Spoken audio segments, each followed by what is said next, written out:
Saudara, harga ayam di pasar tradisional Penayung Banda Aceh melonjak naik jelang perayaan Natal dan Tahun Baru. Kenaikan harga ini rutin terjadi setiap tahunnya.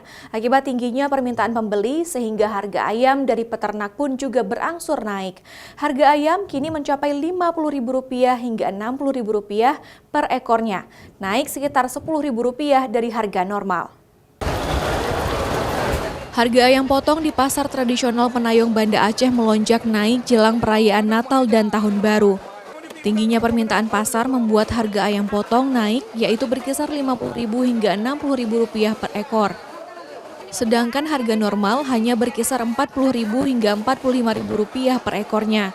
Kenaikan ini bervariasi tergantung dari besar atau kecilnya ukuran ayam. Kenaikan harga ayam sudah terjadi sejak sepekan terakhir. Kenaikan ini rutin terjadi setiap tahunnya akibat tingginya permintaan pembeli. Selain itu, harga ayam juga merangkak naik jika ada perayaan hari-hari besar, seperti perayaan Maulid Nabi hingga jelang Lebaran di Aceh. Harga ayam sekarang per kilo Rp28.000, kalau per ekor Rp50, Rp60. Faktornya Tahun Baru, Maulid, Natal. Meski harga ayam mahal, namun pembeli terus memadati pasar ayam. Biasanya mereka menyetok bahan baku makanan ini untuk persiapan libur panjang sekolah, serta membuat syukuran di rumah jelang akhir tahun.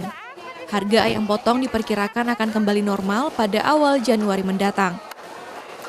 Nova Misdayanti, Kompas TV, Banda Aceh.